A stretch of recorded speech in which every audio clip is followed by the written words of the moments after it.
1절입니다. 다윗이 그의 궁전에 거주할 때에 다윗이 선지자 나단에게 이르되 나는 백향목 궁에 거주하거늘 여호와의 언약궤는 휘장 아래에 있도다.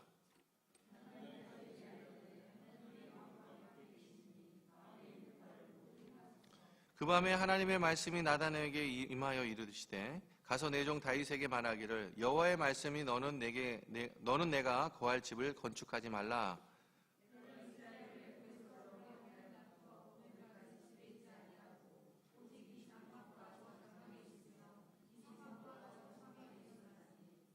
이스라엘의 무리와 더불어 가는 모든 곳에서 내가 내 백성을 먹이리라 명령한 이스라엘 어느 사사에게 내가 말하기를 너희가 어찌하여 내 백향목 집을 건축하지 아니하였느냐고 말하였느냐 하고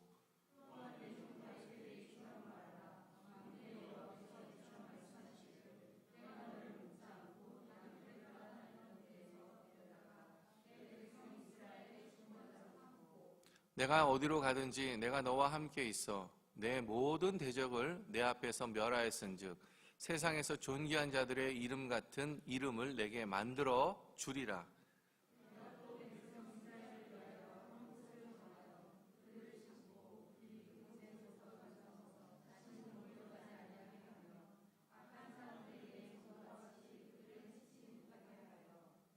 전에 내가 사사에게 명령하여 내 백성 이스라엘을 다스리던 때와 같이 아니하게 하고 또 내 모든 대적으로 내게 복종하게 하리라. 또 내게 이르노니 여호와가 너를 위하여 한 왕조를 세울지라.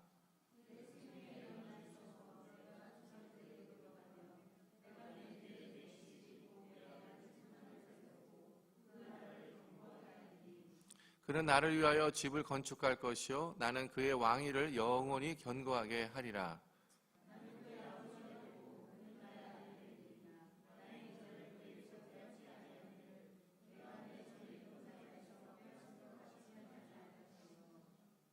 내가 영원히 그를 내 집과 내 나라에 세우리니 그의 왕위가 영원히 견고하리라 하셨다 하라. 함께 읽습니다. 나단이 이 모든 말씀과 이 모든 계시대로 다윗에게 전하니라. 아멘.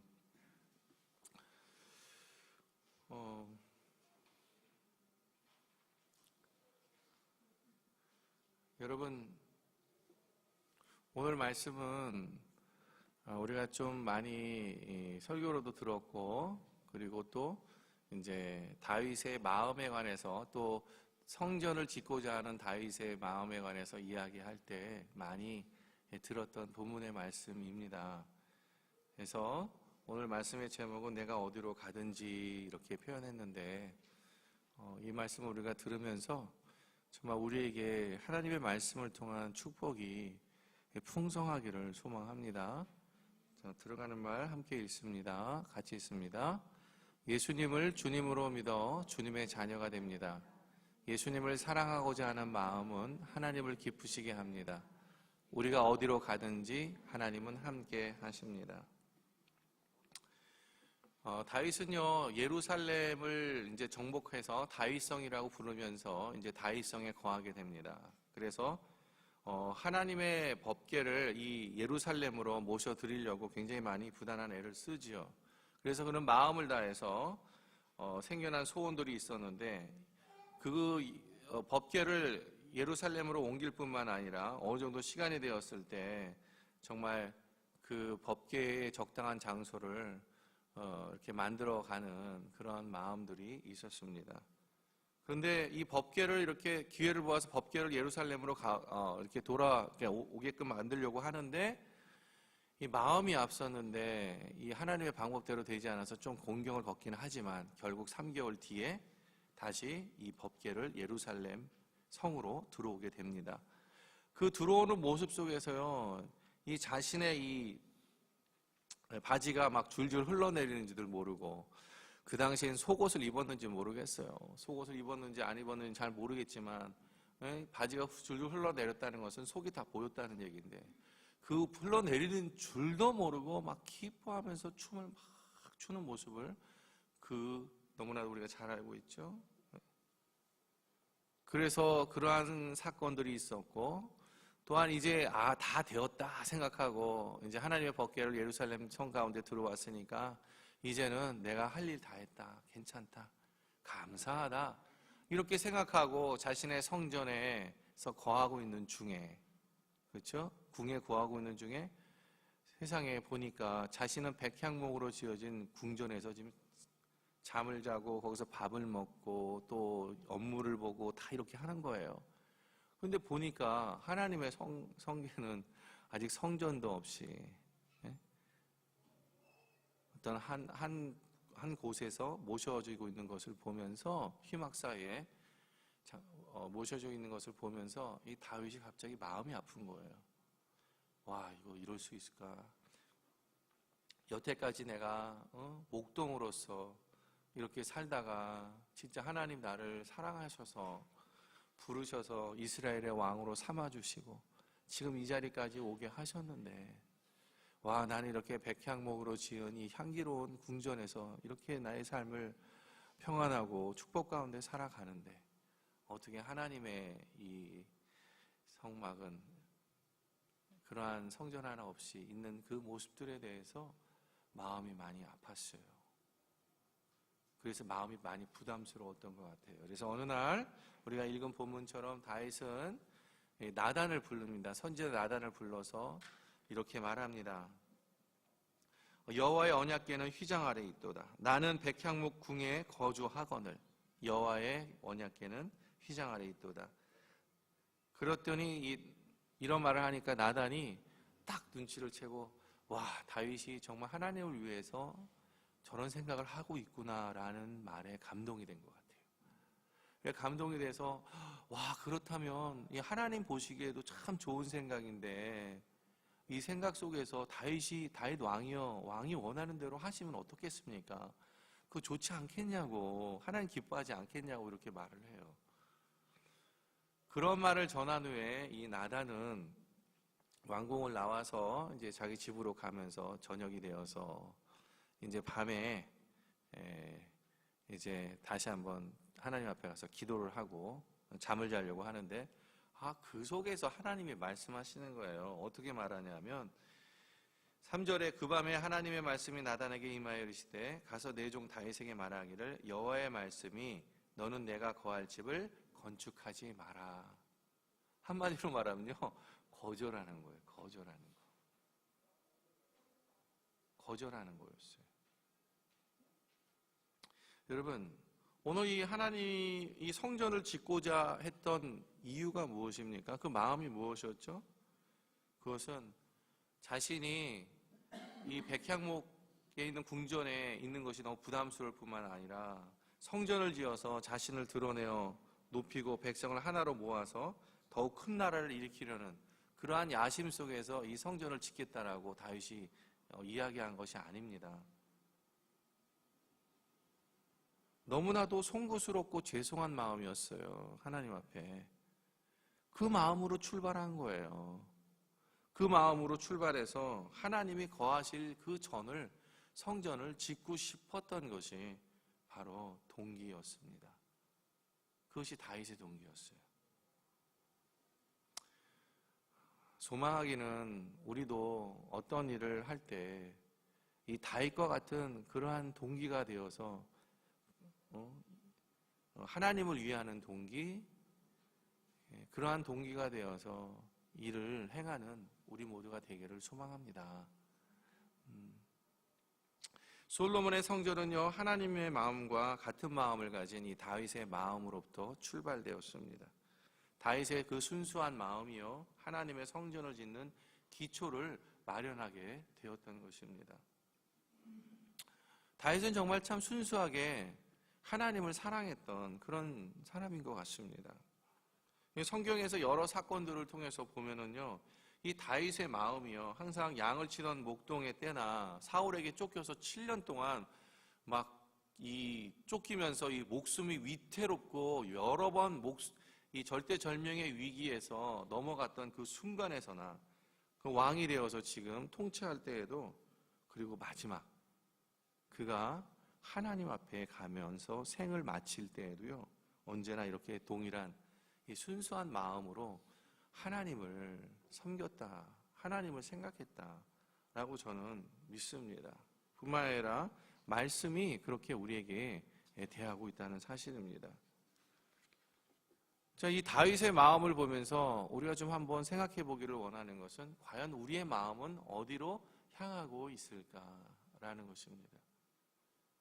정말 하나님을 위하는 마음처럼 어린애의 순수한 마음을 가지고 하나님을 위하는 마음, 또 하나님을 믿는 마음, 그러한 마음인지 우리의 마음을 점검하는 그러한 시간이 되었으면 참 좋겠어요. 그런데 이 다윗의 이 순수한 마음, 하나님을 생각하는 마음에 비해서 이스라엘의 민족은 참 좀 달랐어요. 달랐던 것 같아요. 물론 하나님을 믿지요. 하나님을 믿고 또 하나님을 따르고 순종하고자 하는 마음들이 있었는데, 그런데도 불구하고 그렇게 말을 하지만 결국은 자기 중심적인 그러한 모습을 많이 보여줬다는 것을 우리가 성경을 통해서 우리가 잘 발견할 수 있습니다. 백성들은요, 항상 하나님께 뭔가를 요구해요. 계속적으로 요구해요. 그리고 하나님께서는 그 요구를 들어주십니다. 그런데 그 중에서 들어주지 않는 요구가 있으면 그때는 뭐 합니까? 그때 원망과 불평을 하죠. 다른 거 들어주셨음에도 불구하고 어떤 것들을 들어주지 않는다는 이유 때문에 원망과 불평이 앞선다는 것이에요. 뿐만 아니라 하나님께서 요구를 들어주시면 또 다른 요구를 해요. 요구를 들어주셨는데 또 다른 요구를 하는 거죠. 다른 마음이 또 생긴 거죠. 우리 마음은 어떤가요? 혹시 원망과 탄식이 나오고 있지는 않습니까? 이유가 뭐예요? 우리 마음의 중심이 무엇입니까? 우리는 때로 고백해요. 아무리 생각해도 모든 것이 하나님의 은혜였습니다. 나의 나된 것 다 하나님의 은혜였고, 그리고 모든 하나님의 은혜와 사랑이 지금의 이 자리까지 나를 인도하셨습니다. 이렇게 고백을 하는데요. 그렇게 고백하면서 하나님 앞에 감사하고 자족하는 마음을 가져야 되는데, 그런 것이 아니라 늘 무언가를 더 원하는 그 마음이 그 속에서 발견돼요. 다윗과 이 이스라엘 백성의 마음의 이 차이는 뭘까? 그 마음의 중심이 참 다르다 생각이 듭니다. 이 다윗의 이 중심된 마음을 아셨던 하나님께서 이 나단의 선지자를 통해서 이 사절을 통해 이렇게 말합니다. 방금 읽은 것처럼 성전을 짓지 말아라 이렇게 말합니다. 거절하시죠. 좀 오해할 수 있는 여지가 있지 않았나 저는 생각이 듭니다. 그 자체만으로 봤을 때. 왜냐하면 다윗의 마음은 참 순수했어요. 그리고 하나님을 향한 마음이었습니다. 그 마음을 가지고 나아갔는데 하나님 그 마음을 거절하신단 말이죠. 그러면서 그 자체로 봤을 때는 우리에게 실망을 줄 수도 있고 다윗에게 실망을 줄 수도 있겠지만 다윗은 그것에 대해서 실망하지 않아요. 왜요? 하나님께서 더 큰 축복을 하고 계시기 때문에 그렇습니다. 이게 무슨 말입니까? 다윗의 제안을 거절하셨는데, 다윗의 소망을 꺾으셨는데, 왜 그렇죠? 하나님께서는 이 성전을 짓지 말라고 하신 이유가 다윗의 이 성전을 짓지 않게 하는 그러한 소망을 꺾으신 것 같지만 사실은 더 큰 축복으로 이루시는 그 하나님의 더 멀리 보시고 또 더 넓으신 그 사랑과 은혜의 축복이 그 안에 있었기 때문에 그렇습니다. 나단을 통해서 이렇게 말해요. 내 아들 솔로몬을 통해서 성전을 짓게 하라 이렇게 말합니다. 뿐만 아니라 내 왕조와 내 아들들의 그 왕권이 계속해서 세워져 갈 것이다 이렇게 표현해요. 여러분, 자, 부모가 우리는 이민 생활을 하고 있어요. 다 한국에 있다가 이렇게 이 퍼스라는 곳에 와서 이제 우리의 삶을 살고 있습니다. 부모로서 삶을 살아가는데요. 여러분, 나만 잘 먹고 잘 살기 위해서 왔습니까? 아니죠. 대부분 그 이민의 이유를 보면 부부 안에서의 어떠한 소망과 뜻을 이루기 위한 부분도 있지만 결국은 보면요, 내 자식들, 내 자녀들 잘 되기 위해서 뭔가 좀 더 좋은 기회를 주고 마련하기 위해서 그렇게 이민하는 거 아닙니까? 때로는 기러기 엄마 아빠가 되는 거고. 응? 하나님이 이와 똑같은 거예요.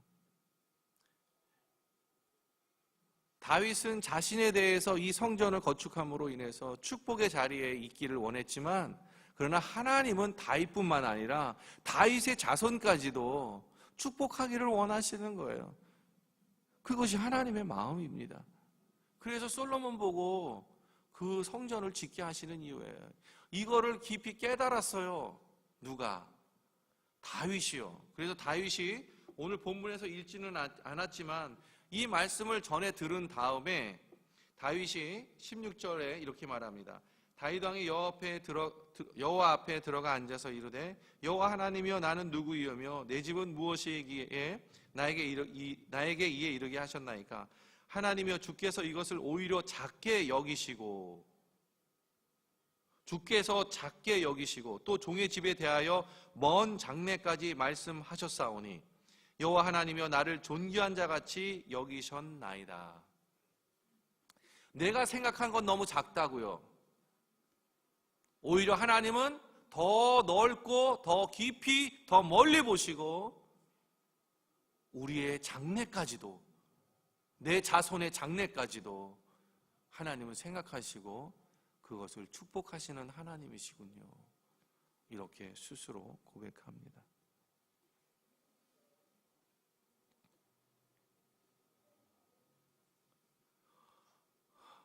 아마 다윗이 너무 감동했던 것 같아요. 이 말씀 통해서. 우리도 감동하지 않을까요? 이런 하나님 통해서. 우리가 믿는 하나님이 바로 이런 하나님이십니다. 우리가 믿는 예수님이 바로 이런 예수님이세요. 우리가 믿는 성령 하나님이 바로 이런 성령 하나님이세요.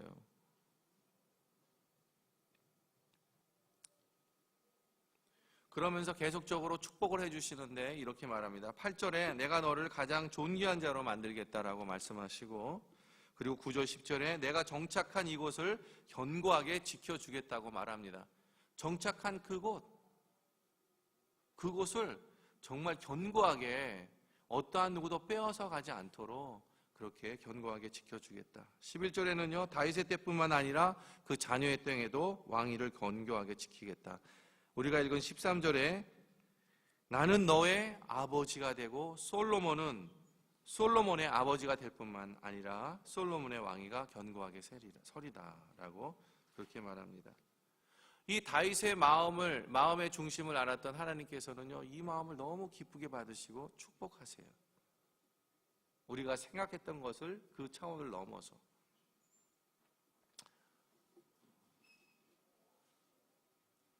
우리의 마음이 다윗과 같은 마음이 되기를 소망합니다. 우리의 마음이 이 다윗과 같은 그러한 순수한 마음, 하나님을 생각하는 마음이 되어서 그것으로 하나님을 기쁘시게 하는 우리 모두가 되기를 소망합니다. 한번 돌아보기를 원하는데 뭐냐면 우리 마음의 중심이 무엇일까? 아까도 잠깐 말씀드렸지만 우리 마음의 중심이 뭘까 생각해 보시기를 바랍니다. 혹시 나의 욕심과 야망이 출발의 동기가 되고 있지는 않은지, 어린아이 같은 다윗이 아니라 뭔가 목적과 이유를 가진 그런 삶의 모습은 아닌지, 내가 지금 누구를 위해서 지금 하려고 하는지, 내가 누구를 위해서 기쁘게 하려고 하는지 한번 좀 돌아봤으면 좋겠어요. 하나님을 기쁘게 하려고 하는 것인지 아니면 나의 마음을 기쁘게 하려고 하는 것인지. 여러분, 내가 중심이 돼서 나의 마음을 기쁘게 하기 위해서, 또는 나의 마음의 중심이 되어서, 내가 중심이 되어서 내 것을 해결하고자 하는 그런 마음이라면 그거는 내 것밖에 안 돼요. 그런데 그것이 하나님을 위하는 것이, 또 하나님을 생각하고 그러한 부분이 되면요, 내 것도 해결되고 내 자녀도 해결이 되고 그리고 내 주변의 사람들도 해결이 된다는 사실이에요. 어느 게 더 범위가 넓어요? 하나님을 위하는 것입니다. 이것이 훨씬 더 범위가 넓어요. 여러분, 그래서요, 항상 우리는 하나님께 물어봐야 돼요. 내 마음의 중심이 어떤지 돌아봐야 돼요. 하나님 마음의 중심인지 내 자신의 중심인지. 이게 굉장히 중요합니다. 참으로 중요해요. 그렇지 않겠어요? 누구는 자신의 마음이 어떤지 찾아보기 위해서 명상도 하고, 응? 하루에 몇 시간씩 가부장제로 앉아서 막 도도 닦는다고 하는데, 아유, 우리야 살아계신 하나님 함께 있는데, 응? 언제든지 하나님께 물어볼 수 있고 할 수 있잖아요. 그럼 하나님 우리 가운데 마음을 주시잖아요. 또 생각하게 하시잖아요. 내 마음이 어떤지 나로 하여금 탁탁 생각나게 하고, 때로는 부끄럽게 하시고. 근데 부끄러운데 그게 나쁜 게 아니에요, 여러분. 부끄러운 것을 또 하나님께로 바꾸면 되는 겁니다. 어려운 게 아니에요. 근데 부끄럽게 느끼지 못하는 부분들이 있을 때, 그때 진짜 잘못하면 우리의 마음의 중심도 모른 채 우리 하나님과 관계없이 살아갈 수 있다는 얘기예요. 그렇지 않겠어요? 이 마음을 돌아보는 이 일이 참으로 중요한 일입니다. 그런데 마음을 돌아보라고 했더니 그냥 자신의 삶을 돌아봐요. 막 돌아보다가 자신의 삶을 돌아보면, 사실 우리가 뭐 가끔 제가 드리는 말씀이지만은 행복한 일보다는 뭐 좀 슬프고 어렵고 힘든 일이 사실 더 많잖아요, 우리 인생에는. 그러다 보니까 내 마음이 별로 좋지 않아요. 그러다 보니까 거기에 빠져서 오히려 더 마음이 좋지 않고 기분이 나빠지고 더 우울해져요, 심지어는. 근데 그렇게 하라고 하는 건 아니죠. 그런 게 아니라, 그렇게 함으로 인해서 내 자신을 돌아보아 하나님을 보라는 거예요. 하나님 우리 어떤 분이에요? 오늘 이렇게 우리를 사랑하시고 우리를 축복하시되, 우리뿐만 아니라 우리 주변과 우리 자녀들을 축복하시는 하나님, 지극히 우리를 배려하시는 하나님이신 것을 발견하자는 것입니다. 그 하나님은 우리가 우리의 삶을 돌이킬 때 그 하나님 바라보면 우리에게 왠지 힘이 나잖아요. 또 그런 하나님 바라볼 때 하나님이 우리에게 힘 주시잖아요. 그렇지 않아요? 우리에게 그런 소원함이 있잖아요, 우리 안에. 그거 하자는 거예요. 근데 이게 중요한 일이라는 거예요. 아무것도 아닌 것 같지만 굉장히 중요한 일이라는 것을 말씀드립니다. 꼭 해야 하는 일이에요. 꼭 해야 하는 일. 원망과 불평이 있을 수 있어요. 그러나 그 원망과 불평으로 끝내지 말라는 것입니다. 그럼 뭐가 유익해요, 그게? 거기에 뭐가 있어요? 내가 이해하지 못한다고? 내가 받아들일 수 없다고? 그건 내가 받아들일 수 없는 거지. 내가 이해하지 못하는 거지. 하나님은 그런 분 아니시잖아요. 그렇지 않습니까? 하나님이 언제 변하신 적 있으세요? 다윗의 하나님이나 지금 우리가 믿고 있는 하나님이나 동일하신 하나님이시잖아요. 영원히 신실하신 하나님이시잖아요. 그분의 사랑이 변합니까? 그분의 은혜가, 자비와 긍휼이 변하십니까? 아니요, 변하지 않으세요. 그분은 변함이 없어요. 우리가 어떻게 생각하느냐, 어떻게 반응하느냐에 따라 달라지겠죠. 그래서 돌아보는 게 참 중요해요. 돌아보는 것. 자신을 한번 살피는 것. 동기가 무엇이었는지 살피는 것. 이게 참 중요합니다. 여러분, 어떤 여객선이 있었어요. 이 여객선이 태평양을 이렇게 항해를 하다가 큰 폭풍을 만났습니다.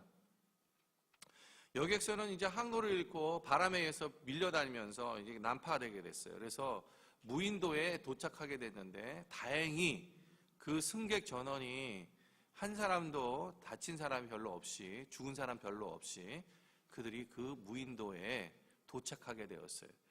그래서 그 도착한 선원들이 난파된 그 사람들이 모여서 야, 어떻게 하냐?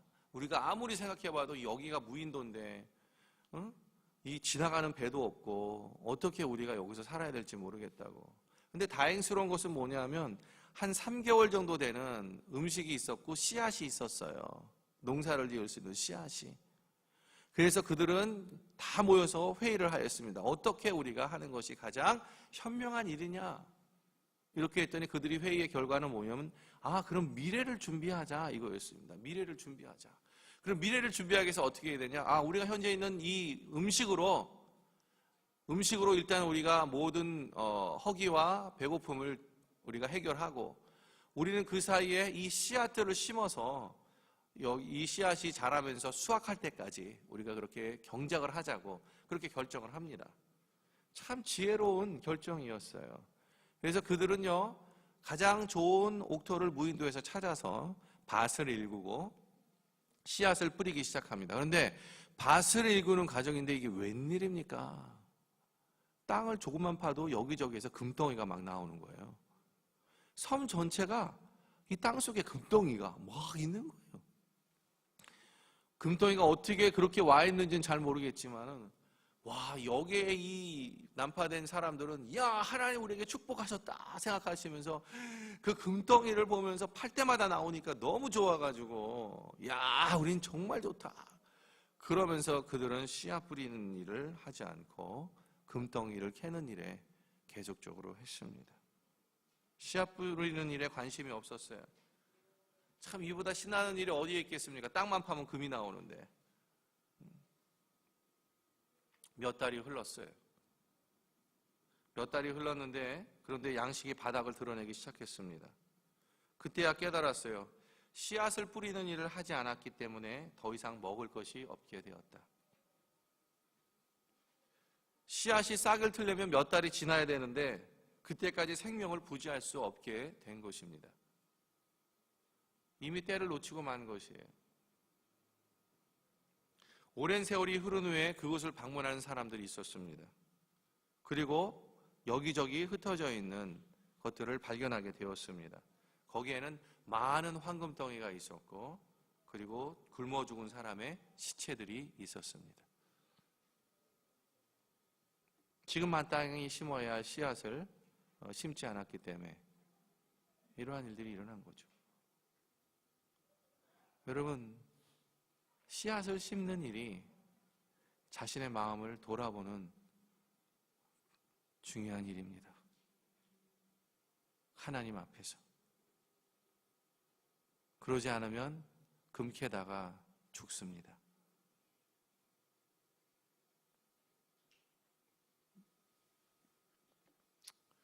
어떻게 이 마음을 돌아보는 일들을 시작할 것이냐? 우리는 좀 생각할 수 있겠죠? 근데 여러분, 마음을 이렇게 시작할 수 있는 것은 저는 몇 가지 제안을 드리고 싶습니다. 교회에서 드려지는 이 공동체의 예배를 통해서, 이 예배를 통해서 이 단위에서 선포되는 말씀들을, 그 말씀을 들으면서 나를 비추세요. 나를 비추어 보십시오. 그것이 여러분에게 축복이 될 것입니다. 인간의 말로 듣지 마십시오. 그리고 말씀을 판단하지 마세요. 나를 돌아보는 도구로 사용되어질 때 여러분에게 얼마나, 또 우리들에게 얼마나 큰 축복이 되겠습니까? 성경을 읽고 기도하면서 늘 점검하시기를 바랍니다. 우리는 참 묵상을 잘하는 우리 성도님들이라 그러니까 이렇게 셀 모임을 모이면 참 말씀을 잘 나눠요, 보니까. 그래서 그런 모습을 볼 때마다 제가 참 마음이 좋거든요. 근데 제 마음이 이렇게 좋은데 하나님의 마음은 얼마나 더 좋으시겠습니까? 그것을 보고 하나님이 가만히 있으시겠어요? 얼마나 축복하시겠어요? 그렇지 않겠어요? 그리고 믿는 자들과의 교제 속에서 내 동기와 행동과 말이 어떠한지 한번 돌아보는 것도 참 중요하다고 생각합니다. 씨앗을 심는 것입니다. 중요한 씨앗을 심는 일에 최선을 다하는 우리들이 되기를 소망합니다. 자, 이 말씀을 통해서, 지금까지 말씀을 통해서 우리는 어떠한 하나님을 발견하고 있느냐? 한번 같이 읽습니다. 자, 읽습니다. 시작. 자녀를 끔찍히 배려하시는 분이다. 자녀를 끔찍히 배려하시는 분, 그분이 우리의 하나님이시다라는 것을 말씀드리고 싶습니다. 과거에 우리 부모님들 중에요, 자기 자녀들을 위해서요, 그냥 부모는 자녀들을 위해서 뭘 못해주는 거, 그런 게 있으면 막 마음이 아픈 거예요. 그래서 무엇인가를 계속 다 해주려고 해요, 전부 다. 그래서요, 심지어는요, 예전에는 막 소 팔아서 대학 공부시키고요, 그리고 논 팔아서 결혼시키고요. 물론 저의 시대예요, 저의 시대. 여러분의 시대는 좀 다를 수 있겠죠? 그러나 여전히 부모의 마음은 똑같으리라 저는 믿습니다. 그런 시절이 있었어요. 그리고 반지 팔아서 손자 주고 손녀 주고.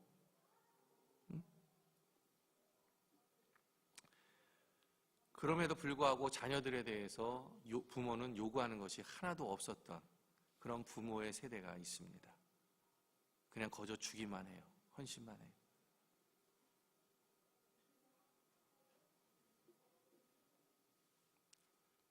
죄송하지만 저희 부모님이 그러셨어요. 네. 저희 부모님이 있는 거 없는 거 다 파셔갖고 저 교육시키고 아들 하나 잘 돼보라고 저희 자녀들을 그렇게 교육시켰어요. 네. 근데 감사한 건 뭐냐면 그 중에서 목회자가 하나 나왔다는 거예요. 아마 지금 하늘나라에서 보시고 참 흐뭇해 하실 텐데 라는 생각 들어요. 여러분, 이러한 비슷한 모습을 오늘 말씀 속에서 우리가 보게 돼요. 하나님이 죽도록 자기 백성들의 뒷바라지를 죽도록 하십니다. 근데 뭘 요구하는 게 없으세요. 오늘 본문에서 보면은요, 이렇게 말씀하세요. 우리가 읽었던 본문 중에 4절에 가서 내 종 다윗에게 말하기를 여호와의 말씀이 너는 내가 거할 집을 건축하지 마라. 내가 이스라엘을 애굽에서 올라오게 한부터 오늘까지 집에 있지 아니하고 오직 이 장막과 저 장막에 있으며 이 성막과 저 성막에 있었나니 이스라엘 무리와 더불어 가는 곳마다 가는 모든 곳에서 내가 내 백성을 먹이라고 명령한 이스라엘 어느 사사에게 내가 말하기를 너희가 어찌하여 내 백향목 집을 건축하지 아니하였느냐고 말하였느냐 하고. 다시 말하면 이 말은 뭐냐면, 야, 너희는 그렇게 좋은 데 살면서 내가 거할 백향목 그 성전 너희가 건축 좀 해봐. 이렇게 한 번도 말씀하신 적이 없으시다는 얘기예요. 한마디로 말하면 하나님은 요구하지 않으셨다는 거예요. 하나님 뭐 하시는 거예요? 너희들 가는 곳마다 내가 뒷바르지 하느라고 정신이 없었어, 이 말이에요. 한마디로 말하면 너희들 다 먹이고 입히는데 내가 진짜 최선을 다했어, 이 말씀 지금 하시는 거라고요. 물론 우리 부모님보다 더 하신 분이 하나님이시겠죠.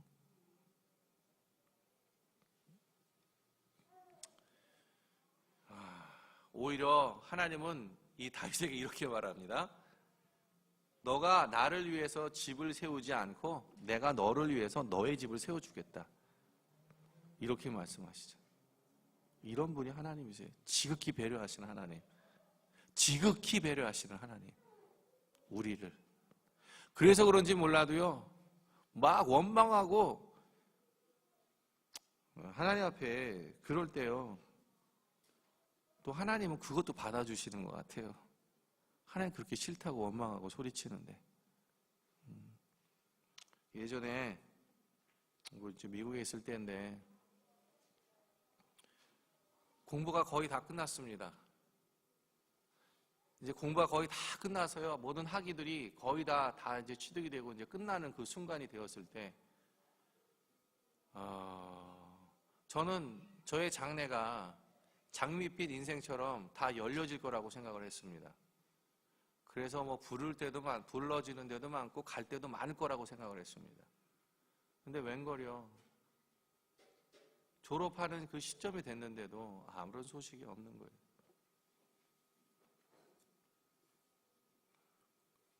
뿐만 아니라 먹고 사는 문제도 제대로 안 되죠. 당장이라도 뭔가 하나 이루어지지 않으면 집에서 나와서 길거리에 앉아서 그렇게 가야 되는 그러한 상황 속에 있을 때, 제가 목사지만 하나님 앞에 감사하는 마음보다는 하나님 앞에 원망하는 마음이 참 많았습니다. 그래서 차를 몰고 갈 때마다 다른 사람이 들을까봐 하나님 앞에 소리치고 삿대질하고, 어떻게 하나님 이럴 수 있냐고, 당신이 하나님 맞냐고, 어떻게 살아계신 하나님이냐고, 그러면서 소리치면서 말도 안 되는 이야기를 하나님 앞에 했던 그런 기억이 나요. 지금은 너무 송구스러워요. 죄송하고, 내가 진짜 애도 진짜 애다, 그런 생각이 들어요. 여러분, 그러한 나도 하나님 받아주시는데 여러분이야 더 받아주시지 않겠습니까? 그것도 다 받아주시는 하나님이세요. 그러면서 나중에 하나님이 이유가 있더라고요. 저를 아직 인간적이고, 물론 지금도 인간적인 부분이 많이 있지만 목회자로서 가장 중요한 부분에 대한 믿음에 세워져야 되는 이 세우심이 있어야 되는데, 그 부분을 세우기 위해서 저를 철저하게 그렇게 끌고 가셨다는 그 이해함이 하나님으로부터 주어질 때, 말씀 가운데 주어질 때요, 모든 것이 다 클리어하더라고요. 모든 것이 다 이해가 되더라고요. 그 다음부터는 그것이 저에게 오히려 큰 행복이었습니다. 하나님 우리를 그렇게 만들어 가세요. 우리를 지극히 배려하실 뿐만 아니라, 두 번째, 하나님은 다시 한번 읽습니다. 다윗과 후손의 미래까지 책임지시는 분이다. 우리의 미래도 책임지시고 우리를 존귀하게 여기시는 하나님이시라는 것을 꼭 기억하시기를 바랍니다. 하나님은요, 오늘 존귀한 자로 우리를 부르세요. 오늘 미래까지 다 책임져 주세요. 그래서 여러분, 우리의 삶이 그냥 이 모양 이대로 끝나지 않습니다. 여러분, 지금 삶의 자리에서 절망 속에 있습니까? 여러분, 지금 현재 여러분의 삶의 자리에서 슬픔 가운데 있으십니까? 어려움 가운데 있으십니까? 내 모습이 진짜 저 쥐구멍에 있는 쥐새끼만도 못하게 그렇게 느껴지십니까? 여러분, 그런다 할지라도 하나님 우리를 끝까지, 미래까지 책임져 주시는 하나님이시라는 것을 꼭 기억하십시오. 그리고 우리를 존귀한 자로 부르시고 반드시 존귀한 자로 세운다는 것을 꼭 기억하시기를 바랍니다.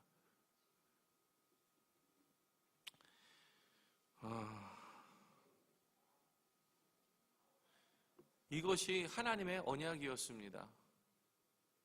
다윗과 맺은 하나님의 언약이었어요. 그런데 여러분, 이 다윗과 맺은 하나님의 언약이, 여러분, 다윗과만 맺은 언약이 아니에요. 우리는 예수님과 함께 이 약속의 언약을 맺고 있습니다. 예수님을 믿는 모든 사람들이 예수님 안에서 이러한 언약의 말씀을 통해 우리가 하나님의 존귀한 자로, 하나님의 주님의 귀한 자녀로 우리를 그렇게 부르시고 살아가게 하시는 이 하나님의 함께 하심이 우리 가운데 지금도 여전히 앞으로도 계속적으로 함께 하실 것임을 믿으시기 바랍니다.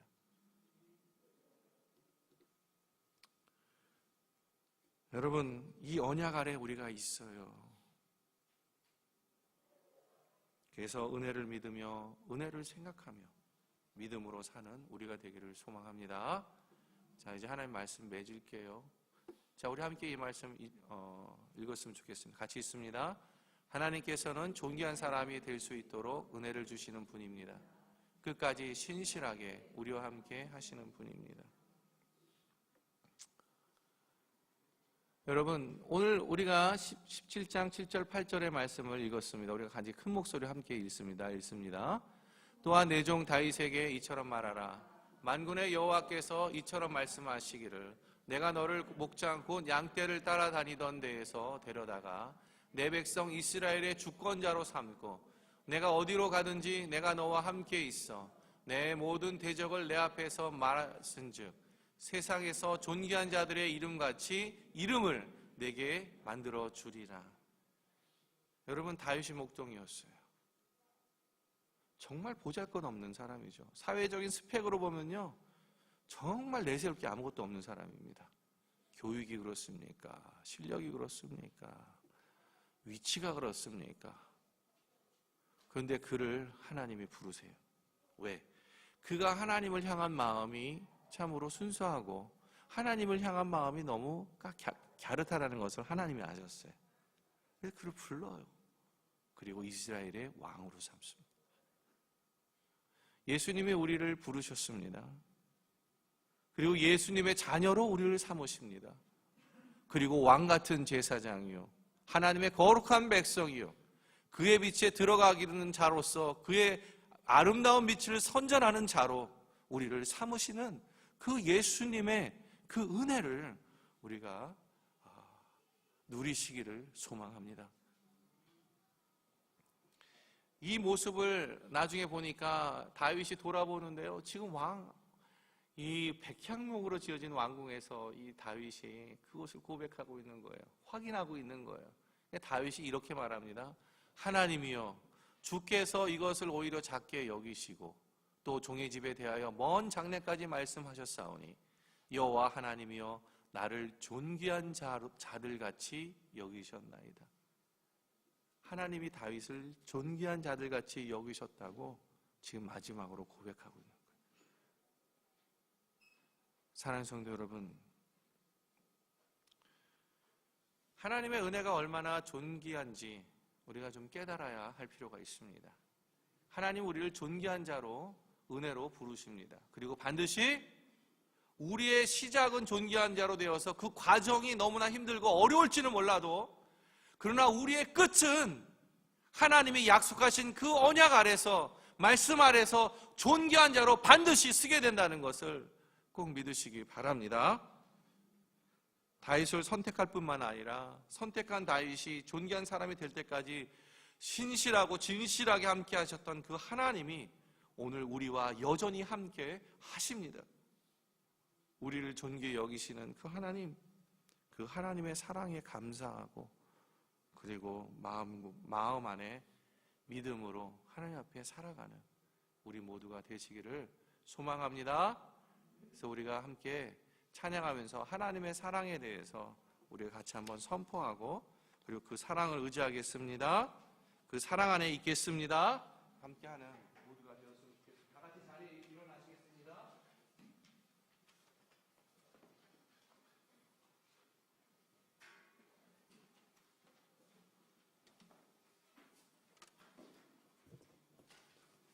아버지 사랑 내가 노래해.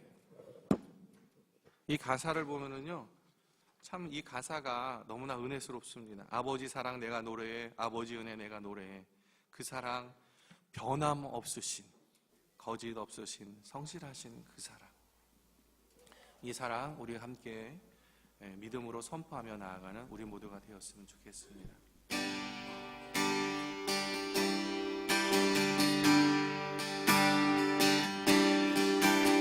아버지 사랑 내가 노래해, 아버지 은혜 내가 노래해. 그 사랑 변함없으신, 거짓 없으신, 성실하신 그 사랑. 꺾지 않으시는, 상한 갈 때 꺾지 않으시는, 꺼져가는 등불 끄지 않는 그 사랑, 변함없으신, 거짓 없으신, 성실하신 그 사랑.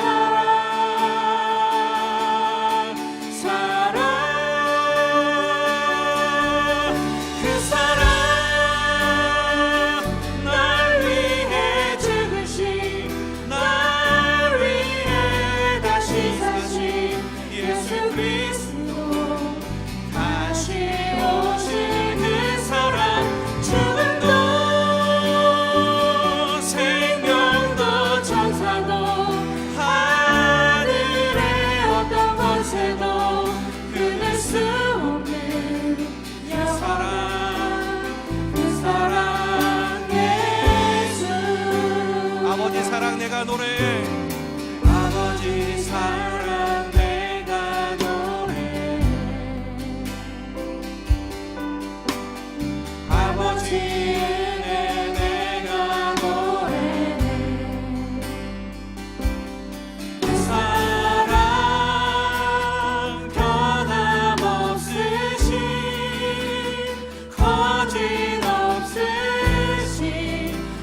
젖어가는 눈물 끄지 않는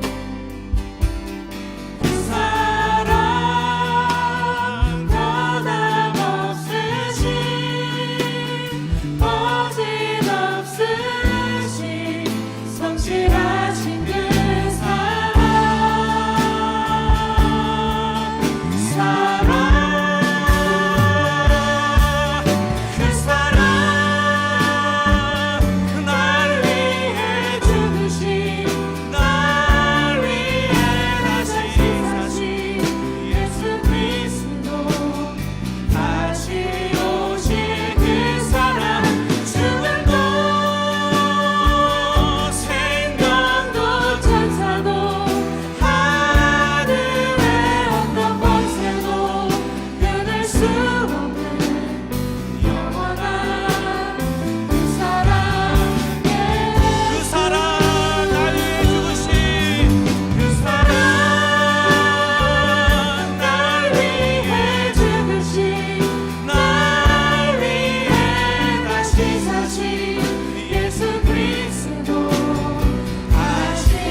함께 기도하기를 원합니다. 그렇습니다. 주님, 날 위해 죽으신, 날 위해 다시 사신 그 예수 그리스도의 그 사랑, 다시 오실 때까지 죽음도 생명도 천사도 하늘의 그 어떤 권세도 끊을 수 없는 그 영원한 그 사랑 예수의, 내가 내 삶을 주님 앞에 올려드립니다. 주님, 하나님 안에 이 믿으며 그 사랑 믿으며 살아가겠습니다. 같이 함께 주님 우리의 삶을 드리며 하나님 앞에 나아가는 우리가 되었으면 좋겠습니다. 같이 기도하겠습니다. 하나님 아버지, 이 시간 주님 앞에 감사합니다.